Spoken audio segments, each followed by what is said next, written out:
Okay guys, this is James with Level 1 Motorsports coming at you today.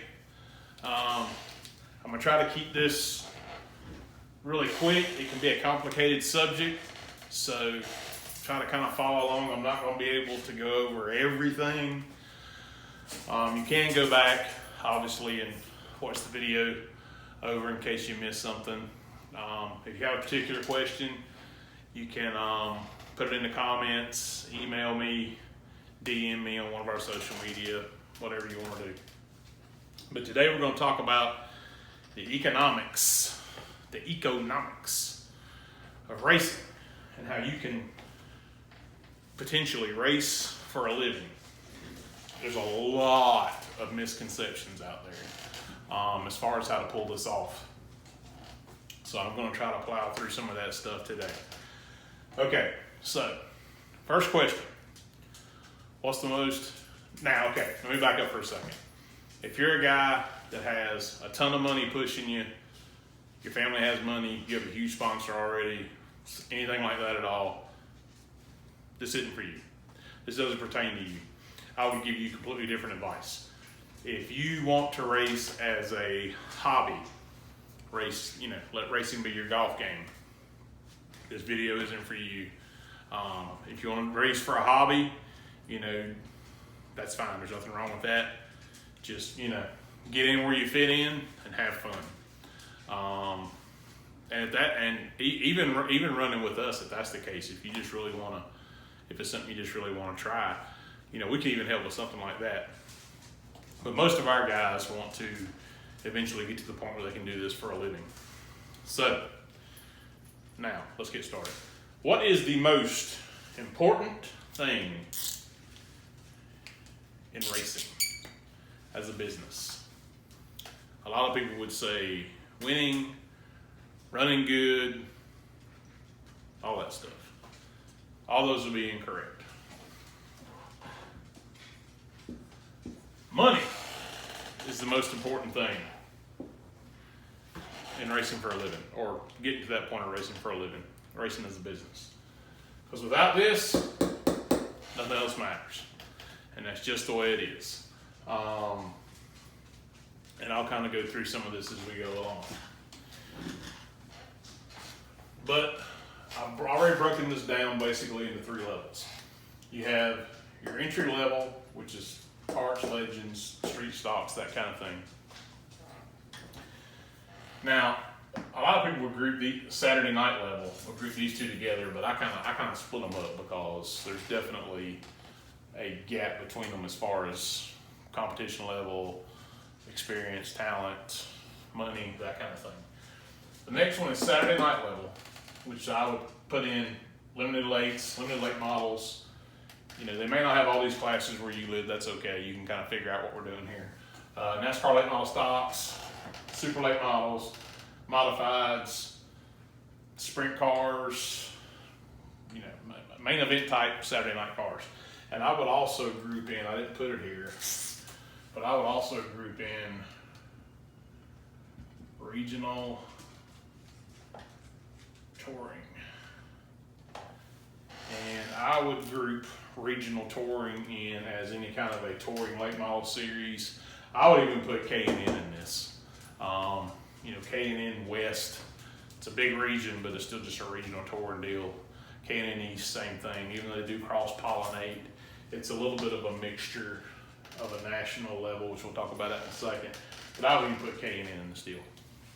National level, I would say ARCA, NASCAR, Trucks, Xfinity Cup, obviously, are going to be your national level series. Okay. Now, when it comes to the money, you're not going to make any money in either one of these two deals. The sandbox that you're playing in here just isn't big enough. This is where you're going to have to make an investment in yourself. The minute that you start thinking about racing as a business and yourself as a driver as a business, it really makes a lot more sense. If you were going to open an ice cream shop or a shoe store or whatever, you don't open the front door and start making money immediately. You got to rent the building, You got to buy your inventory, get your permits, hire your employees if you're gonna have any. Same thing with this. You're gonna have to pay or get sponsorship for any of these deals right here. And like I said, that can be through sponsors. That can be through you, working overtime, having an eBay store, having an Etsy store, I think it's called Etsy, mowing grass on the side, whatever. Whatever you want to do to generate more cash for your racing program, or maybe you make enough money now to support your racing program, I don't know. It could be mom and dad, it can be grandma, any of these things. But basically, this is your investment period, both of these. This is your investment period. And you have to invest in yourself. You just have to, there's no way around it. Obviously, as you move through these things, they get more and more expensive. And that's really why the money part, keeping that in your forefront, in the front of your brain is super important. Because I know the common thinking would be, okay, well, I'm gonna go run the first year in karts, and then I'm probably gonna go run 2 years on a Legends car, and then I'll get in a big car and I'll run street stocks for 2 years, and then I'm gonna jump over and I'm gonna run limited lates for a couple of years, and then I'm gonna get up. Maybe I'll skip the regular late model stocks and I'll go to super lates for a couple of years, and then I'll think about jumping over here. That's not the way to do it. You're burning at that year 1, 2, 3, 4, 5, 6, 7, 8, 9 years into this deal, spending money, whether it's your money, grandma's money, mama's money, sponsor's money, whatever. You're 9 seasons into this deal before you get over here to where you can actually start working this as a true business and making money. So what we do is when we bring a guy in, and it's all very driver specific. So, what works for one guy may not necessarily work for another guy. But let's say we bring a guy in and we run karts, we don't run Legends or street stocks. I think that's 2 steps that are just not necessary. If we bring a guy in that has absolutely zero experience, we put them in the karts first. And maybe we run 4 kart races. Okay. And really the karts is just to figure, to get an idea of how all this works.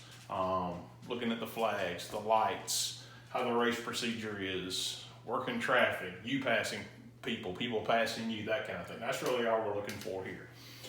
And let's say after 4 races, we feel pretty confident in that. Then we're going to move you over here to the limited rates.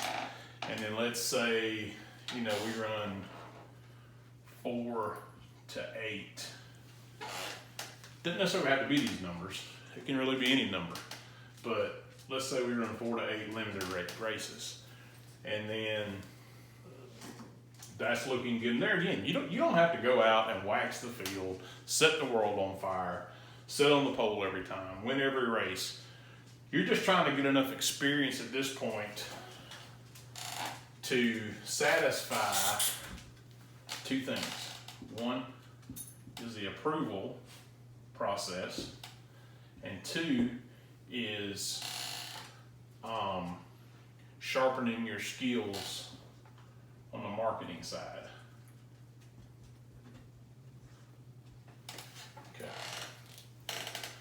Okay, so let's say after the 8th race, everybody's happy, you're ready to move on. And now let's say we're going to move into the super. And let's say we're going to look at 2 to 4. Now these are races, not years, not seasons, races. Now it may take a couple of years to get all this done, but it's going to be way quicker than the other example I gave. Okay, so let's say at the end of this 4th race here, man, we're happy. Okay, bam. We're going to go to ARCA and ask them for a short track approval. And I'd almost guarantee you're gonna get it in this scenario. So, bam, in the space of, now this is potentially, you know, we don't wanna rush anybody through, but if they're ready, they're ready. If they're not, they're not. But in this scenario, in the span of 12, 16 races, 16 races, now you're looking at playing at the national level. And I'll show you why that's important here in a little bit. Okay? So this is where you want to end up. If this is your ultimate goal, all you're trying to do is go through the steps here. You're not trying to set the world on fire. I mean, there's late model programs out there that cost $10,000 plus a race, and they usually have minimums. And this is the low end for a lot of them too. You know, I've heard of $50,000 super deals, and typically there's about a 10 race minimum. So, you know, if you're trying to, you know, be the best of the best down here on this lower level, then that's okay. But if you're just trying to reach this point, then, you know, why spend the extra money? You know, when you get over here, spend all the money you have on this deal, not over here.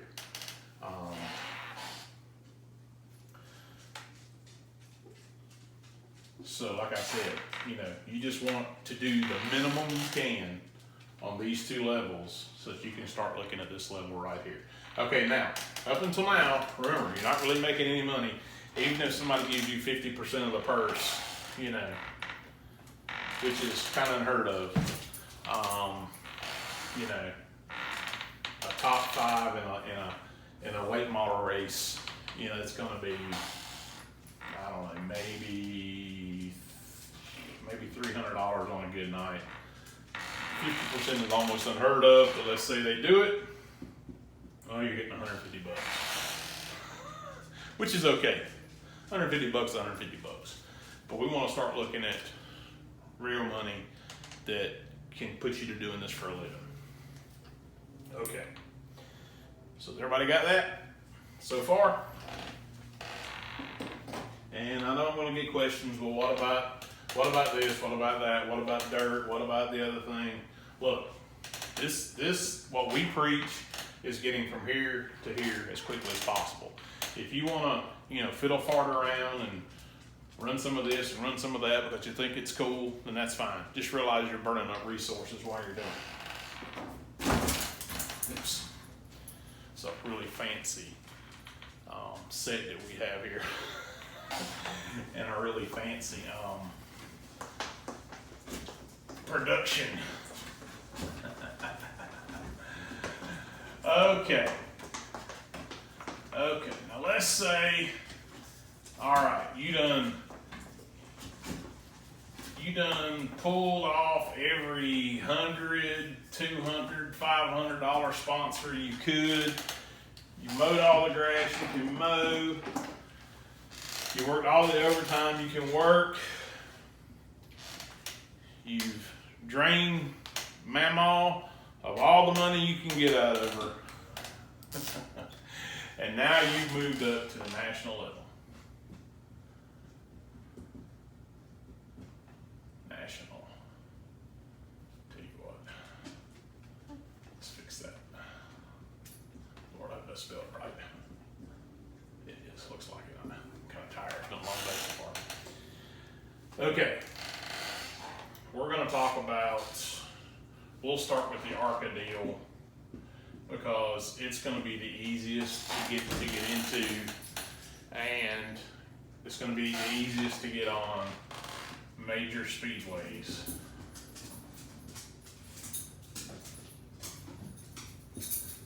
That people have actually heard of. Daytona, Talladega, Charlotte, Chicago, those places. Big markets, big speedways people have actually heard of. Yeah, they race at Toledo. Not too many people have heard of Toledo. Where else do they race? Even Five Flags. As far as a national exposure goes, Pensacola is not exactly, you know, but everybody knows Daytona, everybody knows Talladega, everybody knows Charlotte. Okay, so now you may think that you're in the race car driving business. You are not. You are in the marketing business. And racing is the vehicle for that marketing. If you just had a standard old marketing company doing marketing for companies, your vehicle would be TV commercials, radio commercials, magazine advertisements, online advertising, that kind of thing. Although online stuff definitely plays into this. But for the case of keeping it simple, you are now in marketing and racing is your vehicle. So, what you need to do is hopefully by now you've been working on your marketing stuff this whole time and pitching people and pitching companies and doing your research, and now you're really kind of starting. At this point, you've kind of honed your skills. You're maybe not where you need to be, but you've gotten a lot better at it.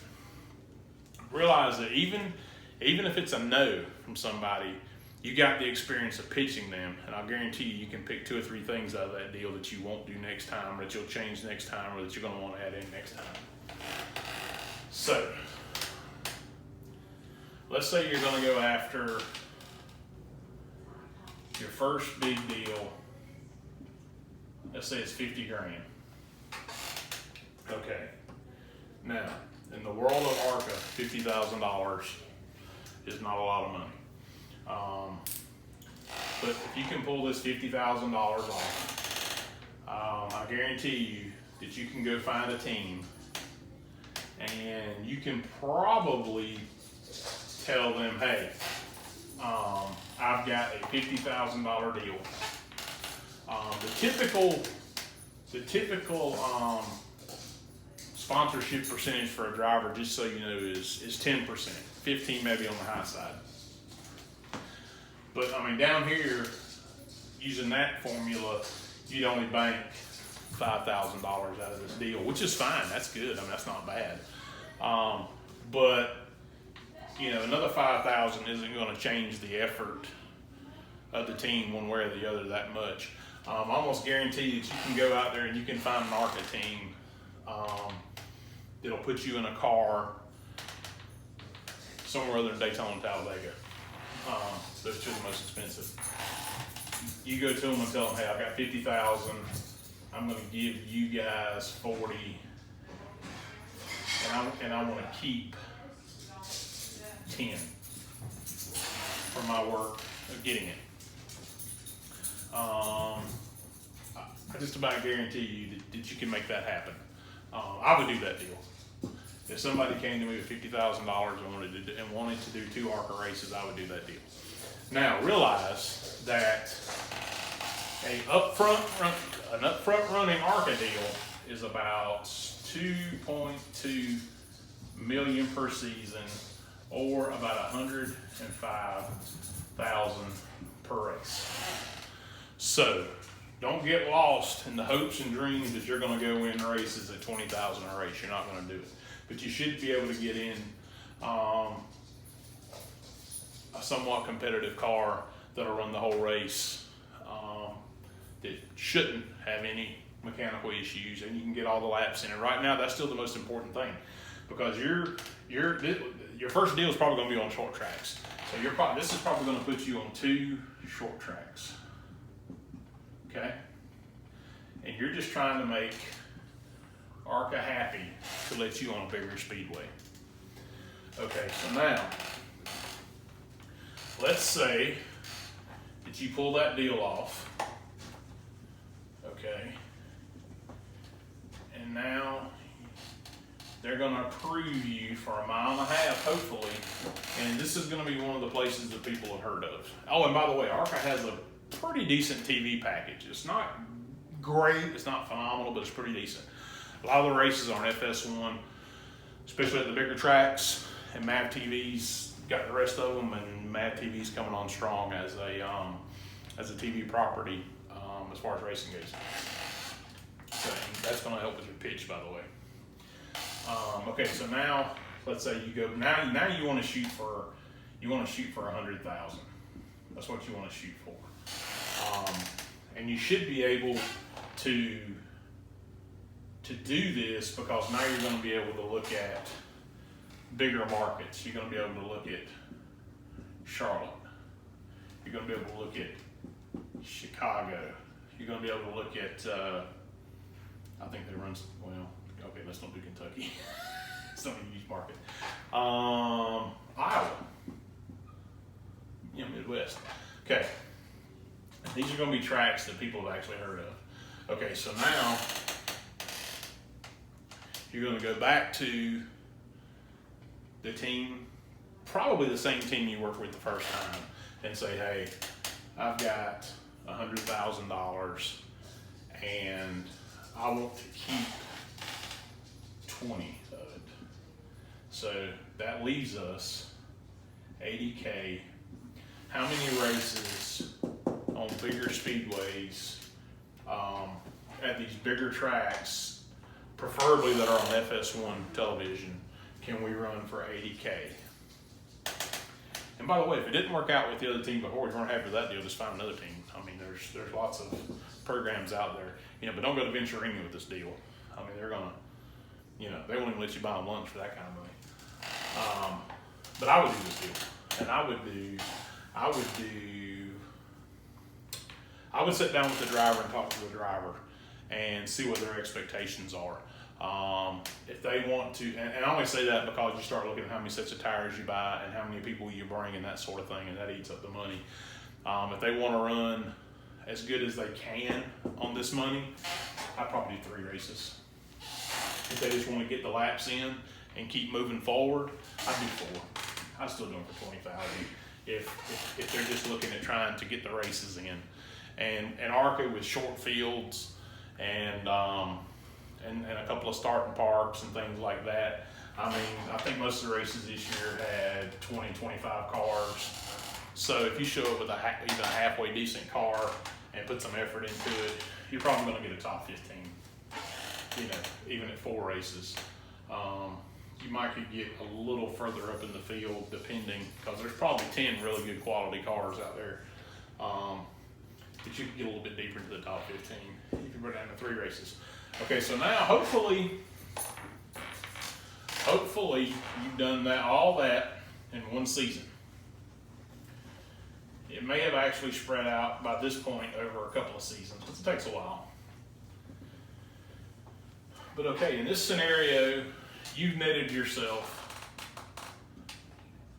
$30K plus a percentage of the purse. I would definitely negotiate. You're not going to get a ton of money, but I would definitely negotiate in. I'd ask for 40%, and you'd probably get it. I'd do that 40%. Now in ARCA, that's not a lot of money. A lot of these short track races only pay about $800 or so to start. But let's say, now you've knocked out, let's say 6 races, and let's just take the average of 400 per race is going to be the driver's percentage. So what is that? 4 fours. Okay. So you're going to be somewhere around an extra 2,400 with driver percentage, somewhere around there. I'm sure if my math's off, somebody's going to tell me. Can't quite live on this, but this ain't bad. Okay, so now you really honed your marketing skills, hopefully. And now you're ready to really step up. But here's where you're gonna have to take a really big leap of faith. If it was me, the next deal that I would look at doing would be 200K. Okay, and I don't know what you guys make now, and I don't know what it takes for you guys to live on.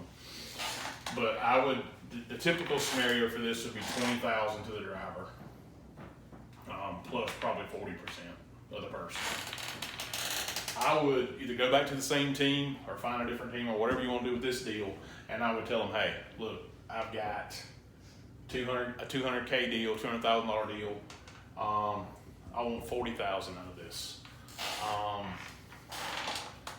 So that's gonna put it at 160 for the races, and then 40 for the driver. Okay. If you can pull this off, at this point, I would do whatever I had to do to make sure I could live on 40K for a year, plus 40% of the purse.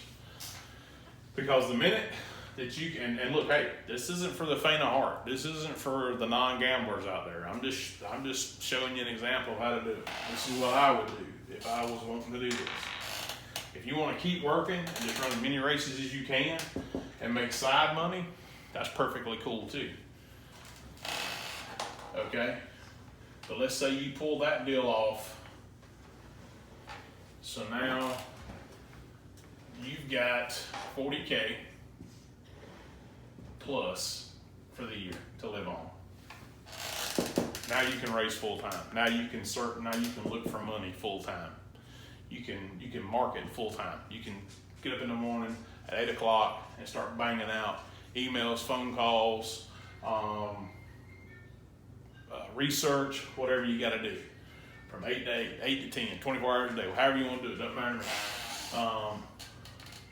So at this point, and hey, if you've gotten, let's say it took you not three whole years, but let's say it took you into a third season to get the 40 plus the 30. Well, hey man, you made 70K over the stretch of 2 seasons and probably into a third one. So just imagine what you could do if you were doing this full time. And there again, whatever you could get for money, that's kind of up to you. Once you start getting closer to you get up in high 6 figures, low 7 figures.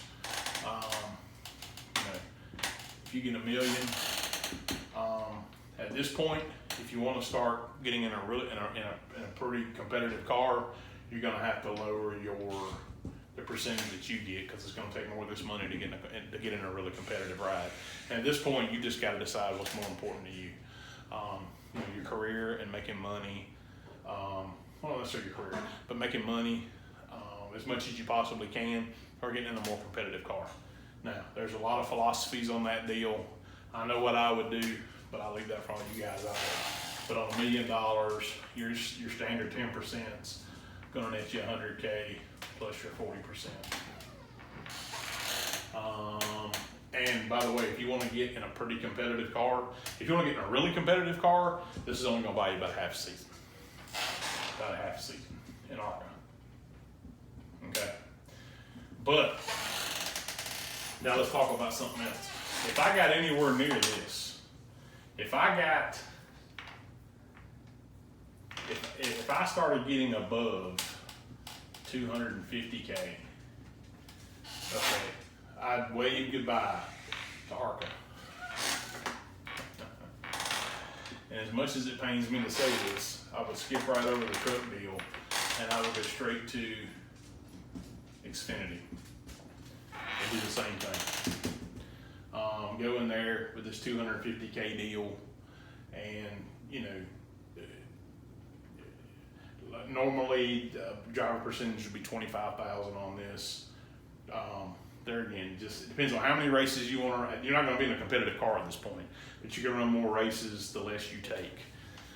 But I just about guarantee you that if you kept 50 and gave the team 200, that somebody's going to take that deal. Somebody's going to take that deal, and that could probably get you anywhere from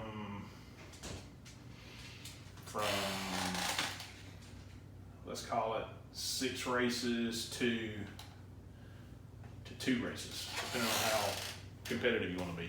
It's going to cost you $100,000 a race to get in a top half of the field car. You could get in probably a top 25 car, top 30 car for about $30,000 a race. If you're giving them the whole 200 up front, they could probably even stretch this to 7. I would do, if I was running Xfinity, I would do this. I stretch that to 7. Because they're going to be able to make up the difference. The team's playing in a big enough sandbox that they can make up the difference. And then, you know, your driver percentage, you're not going to get 40% on that deal. You're probably going to get 20%. But your 20% is going to be way more than you ever got in ARCA at 40%. 20% in this deal is probably going to be somewhere in the neighborhood of 2,000 per race. And 7 races, so 14K on top of your 50. Now, all your personal expenses, all of your personal expenses have to come out of this. Your travel, your everything. That's on you. So, you know, you're an independent contractor basically working in marketing. So, you know, you got to decide how fancy you want to travel and how fancy a hotel you want to stay in and all that there. And ultimately that will determine how much this money that you have to keep. Another thing to think about at this level is insurance. Insurance is going to be a little high, and you're definitely going to want it.